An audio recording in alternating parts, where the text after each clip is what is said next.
ओम शांति। तो 10 दिसंबर की वाणी 10 जनवरी की वाणी है। प्रातः मुरली। ओम शांति। बाप दादा मधुबन। मीठे बच्चे, बाप तुम्हें ज्ञान योग की खुराक खिलाकर जबरदस्त खातिरी करते हैं। जैसे माँ बाप होते हैं तो बच्चों को ड्राई फ्रूट्स खिलाते हैं ताकि वो खुश रहें। तो इसी तरीके से बाबा ज्ञान योग की खातिरी करते हैं। तो सदैव खुश मौज में रहो। तो हमारा काम क्या है कि हम खुश रहें। हर चीज में, हर सीन में, हर दृश्य में खुश रहें। और श्रीमत अनुसार सबकी खातिरी करते चलो। माना जैसे हम किसी से मिलते हैं तो उसकी भी हमें खातिरी करनी है। खातिरी कैसे करनी है?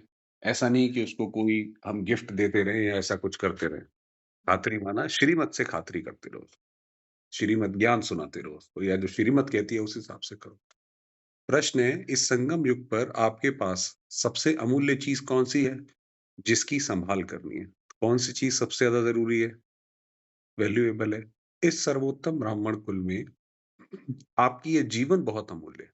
ये जो हमारा अभी आखिरी जीवन है, जो ये आखिरी जन्म है, इसके बाद तो सतयुग में होगा। ये बड़ा अमूल्य है। बाबा ने कहा इसका ध्यान रखो।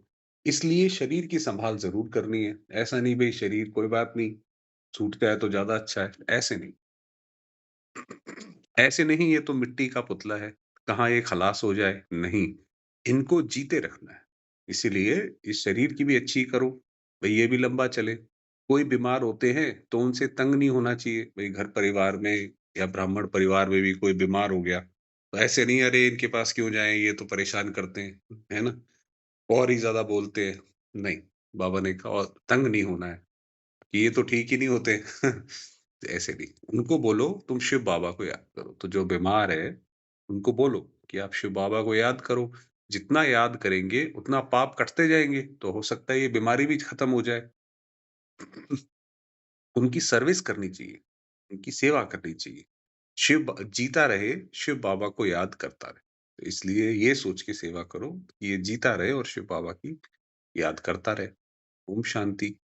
ज्ञान का तीसरा नेत्र देने वाला रूहानी बाप बैठ रूहानी बच्चों को समझाते हैं। तो बाबा ने हमें तीसरा नेत्र दिया है। अब हम हर चीज को अलग निगाह से, अलग नजर से देखते हैं। ज्ञान का तीसरा नेत्र सिवाय बाप के और कोई दे नहीं सकता। तो ये बाबा के अलावा कोई नहीं दे सकता। अभी तुम बच्चों को ज्ञान का तीसरा नेत्र मिला है। अभी तुम बच्चे जानते हो कि ये पुरानी दुनिया बदलने वाली है। बेचारे मनुष्य नहीं जानते कि कौन बदलाने वाला है और कैसे बदलाते हैं। ये मनुष्यों को नहीं पता है, क्योंकि उन्हों को ज्ञान का तीसरा नेत्र ही नहीं है। दुनिया में तो अब किसी को नहीं पता भई ज्ञान क्या होता है। वो तो दुनिया में तो बस ऐसे हिसाब से चल रहा है कि जो सबके साथ होगा वो हमारे साथ भी होगा। कुछ अता-पता किसी को भी नहीं है। सारी जैसे भटक रहे हैं, क्योंकि उन्हों को ज्ञान का तीसरा नेत्र ही नहीं है। तुम बच्चों को अभी ज्ञान का तीसरा नेत्र मिला है, जिससे तुम सृष्टि के आदि मध्य अंत को जान गए। हम तो जान गए हैं भी सृष्टि कैसे अंत को पाती है, फिर उसका आदि होता है। अब दुनिया में जो लोग हैं, वो सोचते हैं भी या तो लड़ाई हो जाएगी, सब कुछ ही खत्म हो जाएगा, या वो सोचते हैं और किसी वजह से धरती तबाह हो जाएगी। क्योंकि आपको पता है यूनिवर्स में तो जैसे हम अंधेरे यूनिवर्स में कहीं न कहीं जा रहे हैं बस, ये एक्सपेंड करता जा रहा है यूनिवर्स। तो बाबा ने कहा तुम्हें पता है, तुम जान गए हो। ये है ज्ञान की सेक्रीन। सेक्रीन जो होता है जैसे मिश्री की तरह, मगर उससे मीठी होती है। तो ये है ज्ञान की सेक्रीन। सेक्रीन की एक बूंद भी कितनी मीठी होती है। ज्ञान का एक एक ही अक्षर है, मन मन। तो सारा ज्ञान इस बिंदु रूप में, इस एक शब्द में समाया हुआ है, मन मना पाओ। अपने मन को एक मेरे में लगाओ। ये है, ये अक्षर कितना मीठा है। अपने को आत्मा समझ बाप को याद करो। बाप शांति धाम और सुख धाम का रास्ता बता रहे हैं। बाप आए हैं बच्चों को स्वर्ग का वर्षा देने। तो बच्चों को कितनी खुशी रहनी चाहिए कि जो बाबा आए हैं देखो, और हमारे सर पर ही आकर हाथ रखा है, हमें इस पूरी दुनिया में से गोद में लिया है। कहते भी हैं खुशी जैसी खुराक नहीं। जो सदैव खुश मौज में रहते हैं, उनके लिए जैसे खुराक होती है। तो कहते हैं भई अगर कोई खुश है तो उसको खाने की भी ज़रूरत नहीं। खुराक है अपने आप में, खुशी जैसी खुराक नहीं। तो इसलिए खुश रहो, कुछ भी होता रहे खुश रहो। तो ये खुराक है, हमारी यही खुराक है। 21 जन्म मौज में रहने की ये ज़बरदस्त खुराक है। भई सवेरे-सवेरे उठो, आप मुरली के 2 पॉइंट सुन लो, आपका मन खुश हो जाएगा। उसके बाद पूरे दिन में कुछ भी ऊपर-नीचे भी होता रहे, तो कोई दिक्कत नहीं, खुराक है ये। ये खुराक सदैव 1-2 को खिलाते रहो, 1-2 को खिलाते रहो, माना जब किसी से मिलो, उसको वो खुशी की बातें बताओ। ये नहीं दुखी कि मेरे साथ ये हुआ, उसके साथ ये हुआ। दुनिया में तो सारी एक-दूसरे को दुःख की बातें बताते हैं, हमें नहीं बतानी है। ये है 1-2 की ज़बरदस्त खातिरी। ये है एक-दूसरे की खातिरी करना। जैसे कोई हमारे पास आता है, मेहमान नवाज़ी हम करते हैं, उसकी खातिरी करते हैं, भई उसको अच्छा खिलाते हैं, पिलाते हैं। सोचते हैं भई अच्छा करें, अच्छे से अच्छा करें। तो ये है खातिरी। कोई आपके पास आए, उससे अच्छी-अच्छी बातें बताओ, जो बाबा ने ज्ञान में बताई हैं। ऐसी खातिरी और कोई मनुष्य की कर ना सके। दुनिया में ऐसी खातिरी कोई किसी की नहीं कर सकता, कि कोई आए तो कोई खुशी की बात बताए। तो ऐसा नहीं होता है।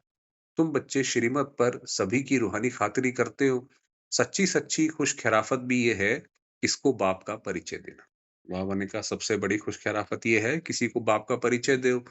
मीठे बच्चे जानते हैं, बेहद के बाप द्वारा हमको जीवन मुक्ति की सौगात मिलती है। सतयुग में भारत जीवन मुक्त था, पावन था। सतयुग में भारत जीवन मुक्त था, मतलब कोई जीवन में रहते हुए कोई बंध नहीं था। मुक्त थी आत्मा। अच्छे मौज से सारे काम करती थी और पावन था। कोई ऐसी लड़ाई-झगड़ा ये सब कुछ नहीं था। बाप बहुत बड़ी ऊँची खुराक देते हैं, तब तो गायन है, अतीन्द्रिय सुख पूछना हो तो गोप-गोपियों से पूछो। भई अंत में क्या होगा? अंत में जब हर जगह विनाश हो रहा होगा, मनुष्यों की जितनी भी आस है, वो टूट जाएगी। जैसे आज क्या होता है, आज कहीं कुछ होता है, तो भी मनुष्य को आस रहती है, नहीं-नहीं भई ठीक हो जाएगा, है ना? कोई बात नहीं, यहाँ से भी ठीक हो जाएगा। वो आस भी टूट जाएगी, तो फिर वो दुखी हो जाएगा। ऐसे में हम खुश रहेंगे, तो हमारी खुशी का पारावार नहीं होगा। क्यों? क्योंकि ये हमारे पास ज्ञान है। तो ये बाबा हमारे लिए गायन है कि भई अतीन्द्रिय सुख गोप-गोपियों से पूछो, तो हम ही वो गोप-गोपियाँ हैं। ये ज्ञान और योग की कितनी फर्स्ट क्लास वंडरफुल खुराक है और ये खुराक एक ही रूहानी सर्जन के पास है। अब ये जो खुश कैसे रहना है, खुश मौज में कैसे रहना है, हर सीन में कैसे खुश रहा जाता है, इस ये जो खुराक है, ये बाबा के ही पास है और किसी के पास नहीं दुनिया में। और किसको इस खुराक का मालूम ही नहीं है। बाप कहती है, "मीठे बच्चों, तुम्हारे लिए तिरी पर सौगात ले आया हूँ। ये बच्चों तुम्हारे लिए मैं हथेली पर सौगात लाया हूँ। मुक्ति, जीवन मुक्ति की ये सौगात मेरे पास ही रहती है। कल्प-कल्प में ही आकर तुमको ये सौगात देता हूँ, फिर रावण छीन लेता है। तुम्हें देता हूँ और ये रावण छीन लेता है। तो अभी तुम बच्चों को कितनी खुशी का पारा चढ़ा रहना चाहिए। तुम जानते हो हमारा एक ही बाप, टीचर और सच्चा-सच्चा सद्गुरु है, जो हमको साथ ले जाते हैं। ये हमें कभी हम अकेले नहीं हैं, हमारा टीचर, सतगुरु और बाप हमेशा साथ है। तो इसलिए खुशी का पारा चढ़ना चाहिए। मोस्ट बिलीवेड बाप से विश्व की बादशाही मिलती है। ये कम बात है क्या? खुद बाबा आकर किसी से भिजवाया नहीं, खुद बाबा आकर सोचो आप जो है हमें वो बादशाही देते हैं, तो कितना ना उनका स्नेह होगा हमसे। बच्चों को सदैव हर्षित रहना चाहिए। Godly student life is the best. ये अभी हम जैसे पढ़ाई पढ़ रहे हैं, तो ये स्टूडेंट लाइफ है। ये अभी का ही गायन है। फिर नई दुनिया में तुम सदैव खुशियाँ मनाते रहेंगे। दुनिया नहीं जानती कि सच्ची-सच्ची खुशियाँ कब मनाई जाएँगी। मनुष्यों को तो सतयुग का ज्ञान ही नहीं है, तो यहाँ ही मनाते रहते हैं। परंतु इस पुरानी तमोप्रधान दुनिया में खुशी कहाँ से आई, है ना? इस समय तो दुनिया में हर जगह दुःख है। लोग मरने के और एक-दूसरे को दुखी करने के, क्राइम करने के नए-नए तरीके इजाद करते रहते हैं, कि ऐसा करो तो बिल्कुल ऐसा हो जाए। तो ये तो दुःख की दुनिया है। यहाँ तो त्राही-त्राही करते रहते हैं। त्राही-त्राही माना इसने गलत किया, उसने गलत किया, कहीं आंदोलन है, तो त्राही-त्राही करते हैं। कितना दुःख की दुनिया है। बाप तुम बच्चों को कितना सहज रास्ता बताते हैं। गृहस्थ व्यवहार में रहते कमल फूल समान रहो, कि गृहस्थ व्यवहार में रहो, मगर कमल फूल समान, उसके कीचड़ में नहीं आओ। धंधा-दोरी आदि करते भी मुझे याद करते रहो। तो क्या है कमल फूल समान रहना? मतलब घर के सारे काम करो, बाहर के सारे काम करो, मगर एक बाबा को याद करते रहो। जैसे आशिक और माशूक होते हैं, तो वह तो 1-2 को याद करते रहते हैं, वह उनका आशिक, वह उनका माशूक होता है। तो यहाँ ये बात नहीं है, यहाँ तो तुम सभी एक माशूक के जन्म-जन्मांतर से आशिक रहे हो। हम तो सारे एक ही, जैसे आपको पता है वो मधुमक्खी होती है, उसमें एक रानी मक्खी होती है। तो रानी मक्खी को सारे प्रोटेक्ट करते हैं, जब वो कहीं जाती है तो सारे उसके पीछे-पीछे जाते हैं। ऐसे ही हमारी रानी मक्खी शिव बाबा है, तो हम उसके आशिक हैं। तो तुम जन्म-जन्मांतर से माशूक के आशिक रहे हो। बाप तुम्हारा कभी आशिक नहीं बनता। शिव बाबा कभी हमारा आशिक नहीं बनेगा। तुम उस माशूक को आने लिए याद करते आए हो। जब दुःख जास्ती होता है, तो जास्ती सुमिरन करते हैं। और ज़्यादा भगवान को याद करते हैं। कुछ ऐसी परिस्थिति आती है, तो और भगवान को याद करते हैं। तब तो गायन भी है, दुःख में सिमरन सब करे, सुख में करे न कोय। इस समय जैसे बाप सर्वशक्तिमान है। स्वयं सर्वशक्तिमान बाप नीचे आए हुए हैं, सर्वशक्तिमान है। दिन प्रतिदिन माया भी सर्वशक्तिमान तमो प्रधान होती जाती है। जैसे बताया, माया भी अपना जो है रूप उसका बढ़ता चला जाता है। इसलिए अब बाप कहते हैं, मीठे बच्चे देही अभिमानी बनो। अब माया भी सर्वशक्तिमान होती जाती है, उसका इलाज क्या है? कैसे उससे बचे रह सकते हैं? कि अपने को आत्मा समझो।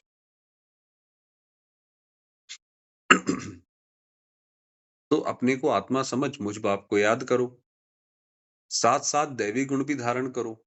तुम ऐसे लक्ष्मी नारायण बन जाएँगे। ये तो एक जादूगरी है, आपको पता ही नहीं पड़ेगा।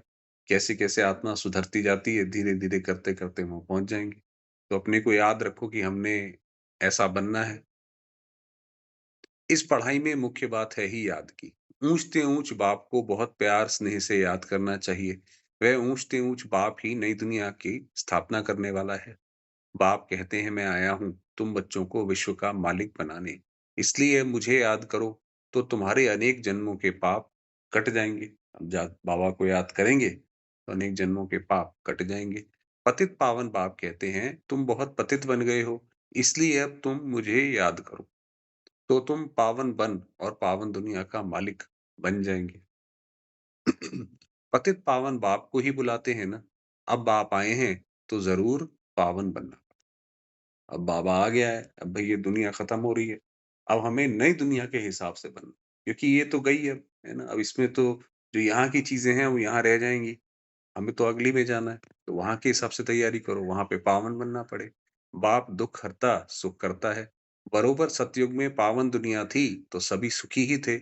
अब फिर बाप अब बाप फिर से कहते हैं, बच्चे शांति धाम और सुख धाम को याद करते रहो। अभी है संगम युग। अभी हम संगम में बीच में खड़े हैं, कि 2 राहे के बीच में खड़ा हो, सोचता है इधर जाऊँ, उधर जाऊँ, तो उसी तरीके से हम भी खड़े हैं। तो एक तरफ शांति धाम है, एक तरफ सुख धाम है, और पीछे छूट गया कलयुग है। तो आप शांति धाम और सुख धाम को याद करो। अभी है संगम युग। खिवैया तुमको इस पार से उस पार ले जाते हैं। खिवैया बाबा जो नाव चलाने वाला होता है, उसको खिवैया बोलते हैं। तो बाबा हमारी नाव उधर ले जा रहा है। नैया कोई एक नहीं है, सारी दुनिया जैसे एक बड़ा जहाज है, उनको पार ले जाते हैं। पूरी दुनिया को बाबा जो है एक तरीके से मुक्ति, जीवन मुक्ति देगा। कोई ऐसा नहीं कि सिर्फ हमें ही देगा, वो तो सबका सर्वगति दाता है।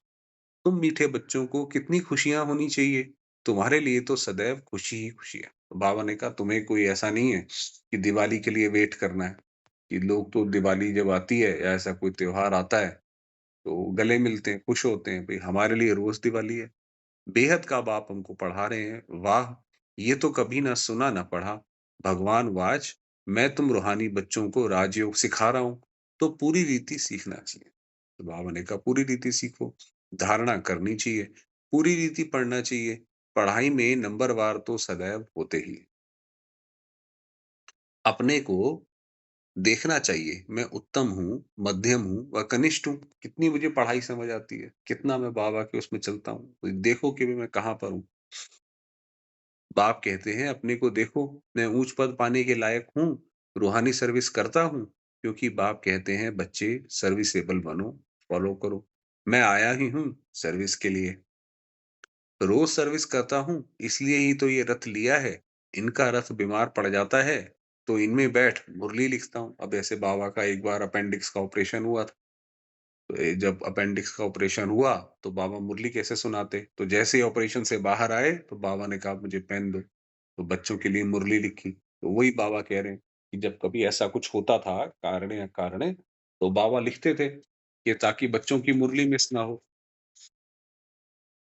मुख से बोल नहीं सकते तो लिख देता हूँ, ताकि बच्चों के लिए मुरली मिस ना हो, तो मैं भी सर्विस पर हूँ ना। तो देखिए बाबा ने भी अंतिम ये नहीं कि भई मैं बहुत बूढ़ा हो गया हूँ, मैं ये कैसे करूँ, चलो पुरानी मुरली पढ़ लो। नहीं, जब तक थे आखिरी दिन तक भी मुरली सुनाई। तो बाबा ने कहा मैं भी सर्विस पर हूँ। तो हुँ। कहाँ गए? हाँ, मैं आया ही हूँ सर्विस के लिए, रोज़ सर्विस करता हूँ, इसलिए ही तो ये रथ लिया है। इनका रथ बीमार पड़ जाता है, तो इनमें बैठ मुरली लिखता हूँ। मुख से तो बोल नहीं सकते, तो लिख देता हूँ, ताकि बच्चों के लिए मुरली मिस ना हो, तो मैं भी सर्विस पर हूँ ना। ये है रूहानी सर्विस, तो तुम बच्चे भी बाप की सर्विस में लग जाओ। ऑन गॉड फादरली सर्विस, भई हम भी बाबा की सेवा में लग जाएँगे, तो सब कुछ हमारी देख-रेख बाबा करेगा। जो अच्छा पुरुषार्थ करते हैं, अच्छी सर्विस करते हैं, उनको महावीर कहा जाता है। देखा जाता है कौन महावीर हैं जो बाबा के डायरेक्शन पर चलते हैं। बाप का फरमान है अपने को आत्मा समझ, भाई-भाई को देखो। एक अपने आप को भी ऐसा नहीं भई ये तो हमारा है ना? सारे जो हैं हम आत्मा एक-दूसरे के भाई-भाई हैं। इसी दृष्टि से देखो। तो इस शरीर को भूल जाओ, बाबा भी शरीर को नहीं देखते हैं। आप देखिए बाबा की ये जो साकार में वाणी चली और उसके बाद कितनी ही ना जाने अव्यक्त वाणियाँ चली और सब में बाबा ने कहा कि बाबा बच्चों को ज्योतिर्बिंदु रूप में देख रहे हैं। तो कहाँ गए? बाबा भी शरीर को नहीं देखते हैं। बाप कहते हैं मैं आत्माओं को देखता हूँ। बाकी ये तो ज्ञान है कि आत्मा शरीर बगैर बोल नहीं सकती है। मैं भी इस शरीर में आया हूँ, लोन लिया हुआ है। शरीर साथ ही आत्मा पढ़ सकती है। बाबा की बैठक यहाँ है। बाबा भ्रुकुटी में बैठे हुए हैं। वहाँ से बैठ के शिव बाबा, ब्रह्मा बाबा की भ्रुकुटी में बैठ के ज्ञान दे रहे हैं। ये है अकाल तख्त। आत्मा अकाल मूर्त है। ऐसी मूरत है जो जो काल से परे है। आत्मा अकाल मूर्त है। आत्मा कब छोटी-बड़ी नहीं होती है, शरीर छोटा-बड़ा होता है। जो भी आत्माएँ हैं, उन सभी का तख्त ये भृकुटी है। शरीर तो सभी के भिन्न-भिन्न होते हैं। किसका अकाल तख्त पुरुष का है, किसका अकाल तख्त स्त्री का है, किसका अकाल तख्त बच्चे का है। बाप बैठ बच्चों को रूहानी ड्रिल सिखाते हैं। जब कोई से बात करो, तो पहले अपने को आत्मा समझो। किसी से भी बात करने जाओ, कुछ करो, पहले अपने आप को मन में आत्मा समझ के फिर बात करो। हम आत्मा फलाने भाई से बात करते हैं, बाप का पैगाम देते हैं कि शिव बाबा को याद करो। याद से ही जंग उतरनी है। सोने में जब एलॉय पड़ती है, तो सोने की वैल्यू ही कम हो जाती है। तुम आत्माओं में भी जंक पड़ने से तुम वैल्यूलेस हो गए हो। भाई सोना होता है, सच्चा सोना बहुत महँगा होता है। उसके अंदर जितना-जितना एलॉय पड़ता जाता है, 24 कैरेट से 20 कैरेट, 18 कैरेट कम होता जाता है, उतना सस्ता होता जाता है, उसकी वैल्यू ही खत्म होती जाती है। अगर पूरा ही इसके अंदर एलॉय हो जाए, तो वैल्यू खत्म।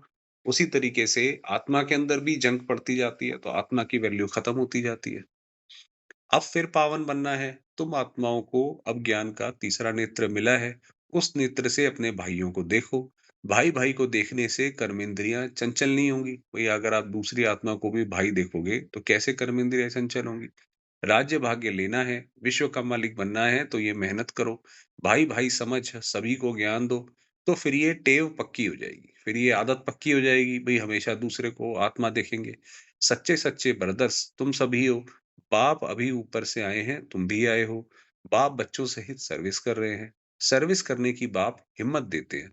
हिम्मते बच्चे, मददे बाप। भई आप हिम्मत करो, बाबा मदद करेगा।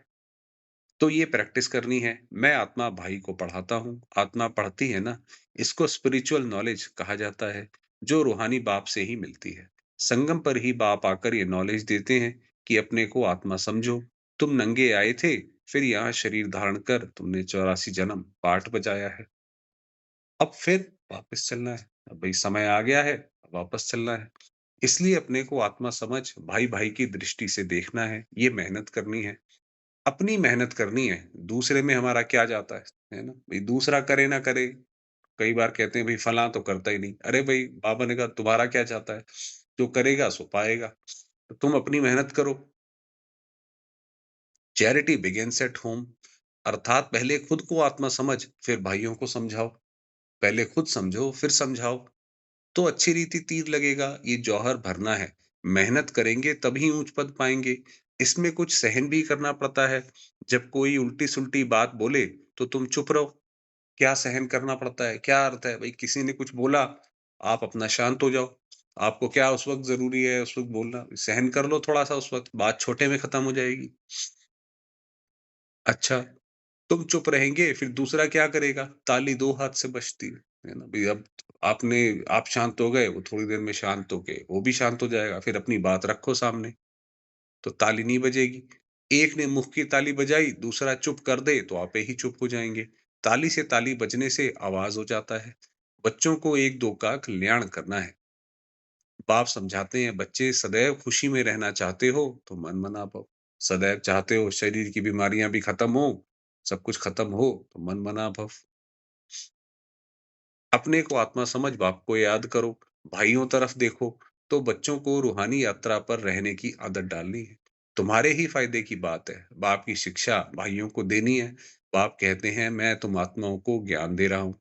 आत्मा को ही देखता हूँ। मनुष्य मनुष्य से बात करेंगे, तो उनके मुँह को देखेंगे ना। तुम आत्मा से बात करते हो, तो आत्मा को ही देखना है। तो उसी तरीके से हम भी किसी से बात करें, तो हमेशा उसको आत्मा देखें। बल शरीर द्वारा ज्ञान देते हो, परंतु उसमें शरीर का भान तोड़ना होता है। तुम्हारी आत्मा समझती है, परमात्मा बाप हमको ज्ञान दे रहे हैं। बाप भी कहते हैं, आत्माओं को देखता हूँ, आत्माएँ भी कहती हैं, हम परमात्मा बाप को देख रहे हैं, उनसे नॉलेज ले रहे हैं। इसको कहा जाता है स्पिरिचुअल ज्ञान की लेन-देन, आत्मा की आत्मा के साथ। तो इसी इसी यही लेन-देन है भई। दूसरे को आत्मा समझो, बाबा का ज्ञान सुनाओ। तो आत्मा में ही ज्ञान है, आत्मा को ही ज्ञान देना है, ये जैसे जौहर है। तुम्हारे ज्ञान में ये जौहर भर जाएगा, तो किसको भी समझाने से झट तीर लग जाएगा। भई हमारी अवस्था अच्छी होगी, हमारी याद की यात्रा अच्छी होगी, तो हमें ज़्यादा बोलना भी नहीं पड़ेगा। हमारी बात वैसे ही दूसरे तक पहुँच जाएगी। उसको वैसे भी लगेगा कि भई जो ये बात कह रहे हैं, सही कह रहे हैं। तो किसको भी समझाने से झट तीर लग जाएगा। बाप कहते हैं प्रैक्टिस करके देखो, तीर लगता है ना, ये नई टेव डालनी है, ये नई आदत है और फिर शरीर का भान निकल जाएगा। भई अपने को आत्मा समझ के आप हमेशा अपनी याद पक्की करो, तो दूसरे आपकी बात भी मानेंगे। माया के तूफान कम आएँगे, बुरे संकल्प नहीं आएँगे, क्रिमिनल आई भी नहीं रहेगी। हम आत्मा ने 84 का चक्र लगाया, अब नाटक पूरा होता है। अब बाबा की याद में रहना है, याद से ही तमो प्रधान से सतो प्रधान बन, सतो प्रधान दुनिया के मालिक बन जाएँगे। वही बाबा को याद करते रहेंगे, तो बन जाएँगे सतो प्रधान। कितना सहज है। बाप जानते हैं बच्चों को ये शिक्षा देना भी मेरा पार्ट ही है, कोई नई बात नहीं है। तो बाबा ये तो हर कल्प जब ऐसे समय आता है, तो फिर दोबारा से नीचे आते हैं, तो ये नई बात नहीं है। हर 5000 वर्ष बाद हमको आना होता है, मैं बंधाए मानूँ। तो शिव बाबा भी इसमें बंधे हुए हैं। बच्चों को बैठ समझाता हूँ, मीठे बच्चे रूहानी याद की यात्रा में रहो, तो अंतमति सुगति हो जाएगी। ये अंतकाल है ना, मामेकम याद करो तो तुम्हारी सद्गति हो जाएगी। याद की यात्रा से पाया मजबूत हो जाएगा। ये देही अभिमानी बनने की शिक्षा एक ही बार तुम बच्चों को मिलती है। कितना वंडरफुल ज्ञान है। बाबा वंडरफुल है, तो बाबा का ज्ञान भी वंडरफुल है। कब कोई बता ना सके, अब वापस चलना है, अभी वापस चलना है। इसलिए बाप कहते हैं मीठे बच्चों, ये प्रैक्टिस करो। पूरी मुरली में ये बताया कि प्रैक्टिस करो, अपने को आत्मा समझ, दूसरे को आत्मा देखो। अपने को आत्मा समझ, आत्मा को ज्ञान दो। तीसरे नेत्र से भाई-भाई को देखना है, यही बड़ी मेहनत है। इसी में ही मेहनत लगती है बार-बार, बार-बार अपने को याद दिलाना। ये है तुम ब्राह्मणों का सर्वोत्तम ऊँचते ऊँच कुल। ये जो हमारा कुल है, ये सबसे ऊँचा कुल है। इस समय तुम्हारा जीवन अमूल्य है, इसलिए इस शरीर की भी सँभाल करनी है। जीवन अमूल्य है, इसकी शरीर सँभाल करनी है। तमोप्रधान होने के कारण शरीर की आयु भी कम होती गई है। अभी तुम जितना योग में रहेंगे, उतना आयु बढ़ेगी। तुम्हारी आयु बढ़ते-बढ़ते 150 वर्ष हो जाएगी सतयुग में। इसलिए शरीर की भी सँभाल करनी है। ऐसे नहीं कि ये तो मिट्टी का पुतला है, कहाँ ये खलास हो जाए, नहीं, इनको जीते रखना है। माना ये शरीर जो ऊपर भी बताया, सँभाल करो इसकी। ये अमूल्य जीवन है ना, कोई बीमार होते हैं तो उनसे तंग नहीं होना चाहिए। भई उस वक़्त तो आत्मा तो खुद ही कमज़ोर है, उसको बल्कि आप सहयोग दो, ना कि ये सोचो कि अरे ये तो परेशान करते हैं, ऐसे नहीं। उनको भी बोलो शिव बाबा को याद करो, उनको भी बोलो कि भई अब बाबा को याद करो, शांति से रहो, सही हो जाएगा सब। जितना याद करेंगे उनका उतना उनके पाप कटते जाएँगे। उनकी सर्विस करनी चाहिए, जीता रहे, शिव बाबा को याद करता रहे। ये समझ तो रहती है ना, हम बाबा को याद करते हैं, आत्मा याद करती है बाप से वर्षा पाने के लिए। अच्छा, मीठे-मीठे सिकीलधे बच्चों प्रति नंबरवार पुरुषार्थ अनुसार माता-पिता, बाप-दादा का याद प्यार और गुड मॉर्निंग। रूहानी बाप की रूहानी बच्चों को नमस्ते। हम रूहानी बच्चों की रूहानी बाप-दादा को याद प्यार, गुड मॉर्निंग और नमस्ते। धारणा के लिए मुख्य सार है, अपने को देखो, मैं पुरुषार्थ में उत्तम हूँ, मध्यम हूँ या कनिष्ठ हूँ। मैं ऊँच पद पाने के लायक हूँ, मैं रूहानी सर्विस करता हूँ। तीसरे नेत्र से आत्मा भाई को देखो, भाई-भाई समझ सभी को ज्ञान दो। हमेशा दूसरे को आत्मिक रूप में देखो। आत्मिक स्थिति में रहने की आदत डालो, तो कर्मेंद्रियाँ चंचल नहीं होंगी, तो फिर मन इधर-उधर नहीं भागेगा, अगर आप बार-बार आत्मा-आत्मा देखोगे तो। वरदान दिया, ब्रह्मा बाप समान महात्याग से महान भाग्य बनाने वाले फरिश्ता सो विश्व महाराजन भव। क्या त्याग किया बाबा ने, ब्रह्मा बाबा ने? फरिश्ता सो विश्व महाराजन बनने का वरदान उन्हीं बच्चों को प्राप्त होता है जो ब्रह्मा बाप के हर कर्म रूपी कदम के पीछे कदम उठाने वाले हैं। तो जैसे बाबा को ये महान भाग्य प्राप्त हुआ, हम भी उनके कदमों पे चलते जाएंगे, हमें भी प्राप्त हो जाएगा। जिनका मन बुद्धि संस्कार सदा बाप के आगे समर्पित है। तो जिनका ये भई मन भी समर्पित है, सब समर्पित है। जो बाबा कह रहा है वो वही बिल्कुल सही है, उसी पे हमें चलना है। तो उनका तो महान भाग्य है। जैसे ब्रह्मा बाप ने इसी महात्याग से महान भाग्य प्राप्त किया, अर्थात नंबर 1 संपूर्ण फरिश्ता और नंबर 1 विश्व महाराजन बने। जब बाबा ब्रह्मा बाबा के तन में आए, तो बाबा ने कहा भई अपना सब कुछ आप माताओं-बहनों के नाम कर दो। मगर बाबा को पूरा तो नहीं बताया कि कैसे-कैसे स्थापना होगी। बस बोला कि ये कर दो, बाबा ने कर दिया। ऐसे फॉलो फादर करने वाले बच्चे भी महान त्यागी व सर्वस्व त्यागी होंगे। तो जो जो आप ऐसे बच्चे हैं वो सर्वस्व त्यागी हैं। भई ये सब बाबा का ही है, हम तो ट्रस्टी हैं। संस्कार रूप से भी विकारों के वंश का त्याग करेंगे। ऐसे बच्चे होंगे जिनका महान भाग्य होगा। स्लोगन है, अभी सब आधार टूटने हैं। अब जो है सारे आधार टूटने हैं, इसलिए एक बाप को अपना आधार बनाओ। हमारा आधार और कोई भी ना हो। इनसे बात कर लें, उनसे बात कर लें, इनसे बात करके अच्छा लगता है, नहीं, एक बाबा बस और कोई नहीं। अपनी शक्तिशाली मनसा द्वारा द्वारा सकाश देने की सेवा करो। इतनी सारी प्रकृति को परिवर्तन करना, तमोगुणी संस्कारों वाली आत्माओं के तमोगुणी वाइब्रेशंस को बदलना और स्वयं को भी ऐसे खूने नाहक वायुमंडल के वाइब्रेशन से सेफ रखना तथा उन आत्माओं को सहयोग देना, इस विशाल कार्य के लिए मनसा को शुभ भावनाओं से संपन्न शक्तिशाली बनाओ। इतना सब अपने को भी बचाना है, दूसरे को भी बचाना है, सब कुछ करना है, वो कब होगा?